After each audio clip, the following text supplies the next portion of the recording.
Olá, sejam bem-vindos. Aqui é o professor Jonas Gomes, do Departamento de Engenharia e Produção da UFAM. A nossa videoaula de hoje está interessante porque iremos abordar sobre a evolução da ciência na Grécia Antiga. E o que nós iremos ver? Basicamente, nós iremos revisar sobre grandes homens que contribuíram para a ciência desde o período da mitologia grega até o período socrático. Vamos então pegar nossos livros e embarcar na espaçonave do conhecimento e partir! Saindo do século XXI, viajando na velocidade acima da velocidade da luz, para retroceder no tempo rumo ao século IX a.C. em uma viagem inesquecível. Nossa espaçonave está chegando, está aterrissando na Grécia, no período homérico marcado pela ruralização, por causa da invasão dos guerreiros dóricos. Naquela época não existia a escrita impressa, então o conhecimento era passado de pai para filho por meio da tradição oral. A memória era bastante valorizada. Contos e mitos formavam então o conhecimento. E a mitologia grega é o estudo de narrativas gregas que explicam a existência de diversos elementos da natureza, bem como ensinam sobre o comportamento humano. Quem não conhece Minotauro, quem não conhece a história de Pégasus, Medusa, o mito é contado oralmente, composto por seres fantásticos, heróis como Hércules, deuses como Zeus, Afrodite e também criaturas mitológicas repletas de ensinamentos para formar o conhecimento. E é no acumulado desse período que centenas de histórias e mitos existiam, que é acreditado a Homero, no século IX a.C., a catalogação dessas histórias, desses causos que foram epicamente registrados em duas obras, a Ilíada e a Odisseia. Hesíodo, do século VIII, também contribuiu com a obra A Teogonia. Então vamos conhecer um pouco mais um resumo dessas obras. Na Ilíada, basicamente, Homero escreveu 15.693 versos para detalhar de forma poética o final da Guerra de Troia, falando sobre o concurso entre deusas que elegeu Afrodite, Paris foi o juiz, elegeu Afrodite, que deu em troca a mulher mais bonita do mundo, um amor proibido que gerou guerra entre Troia e Esparta. A narração fala de táticas de guerra e a cólera de Aquiles. Basicamente, Homero tinha dois objetivos com esta obra. O primeiro era criar a imagem de um homem ideal representado por Aquiles e também ajudar a explicar a origem e a formação da Grécia. Vamos para outra obra. Em Odisseia, Homero, por meio de 12.000 versos, narra as aventuras da viagem de retorno do rei Odisseu, ou Ulisses. Ele também estava nessa batalha, ele 10 anos na batalha e 10 anos para voltar para sua casa. Passou por várias dificuldades e em todas elas ele superou por meio da astúcia até chegar a retornar para sua esposa Penélope. Também tinha dois objetivos e bem parecidos: forjar a imagem de um homem ideal, no caso Ulisses, e a sua astúcia, bem como ajudar na formação grega. Vamos agora para o Templo do Saber. Vamos lá ver a obra de Hesíodo. Basicamente ele escreveu a Teogonia.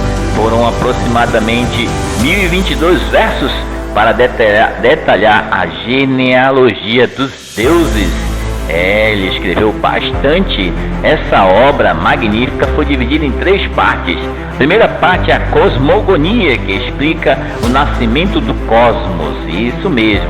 Também a segunda parte é o poder de Urano e a terceira parte é dedicada para explicar as peripécias de Zeus em Erogonia. E aqui vai um resumo dos 100 principais deuses catalogados, pelo autor. Agora vamos pegar nossa espaçonave e viajar rumo ao século VII. Isso, período arcaico, com o surgimento das polis, florescimento do conhecimento. Foi uma época em que vários pensadores romperam com os mitos, né, e adotaram a razão para conduzir ao conhecimento. Isso mesmo. Nessa época foram aí conhecidos pré-socráticos, onde houve a origem da filosofia grega. Basicamente eles estavam a cosmologia, buscando responder a origem racional do universo, a ontologia, a origem e propriedades do ser, e a physis, para estudar a natureza. Vários filósofos, né, foram famosos nessa época. O primeiro deles, Tales de Mileto, que ajudou a matemática, é dele o Teorema de Tales. Também ajudou o desenvolvimento da astronomia, foi ele quem previu o eclipse solar. Ele também afirmou que a água era o princípio de todo o universo. Seu discípulo Anaximandro buscava explicar a origem do universo, o formato da Terra e o movimento do Sol, deixando contribuições para a filosofia, astronomia e geografia. Vamos para o terceiro, Heráclito, bastante misterioso, pois ele gostava de ensinar por meio de charadas e jogos de palavras. Ele defendia a ideia de que o agente transformador é o fogo, inspirando os experimentos envolvendo o fogo e o movimento das coisas, contribuindo para a química e a física. E que tal falar sobre Zenão de Eleia? Ele foi o criador do método dialético, a arte do confronto entre ideias opostas. Os argumentos de Zenão exerceram forte influência sobre os sofistas, cínicos, Aristóteles e Sócrates. Vamos falar de Pitágoras, bastante conhecido, pois deu contribuição para a numerologia, a matemática, especialmente geometria e trigonometria. Ele também ajudou a cosmologia, sendo o primeiro a sugerir que a Terra era uma esfera. Demócrito contribuiu no desenvolvimento da cosmologia, matemática e física. Uma das destacadas ideias dele envolve a sistematização da teoria atômica.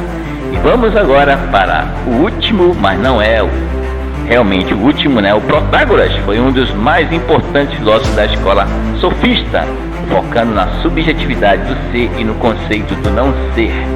Tem muito mais filósofos, porém nos concentramos nesses para exemplificar.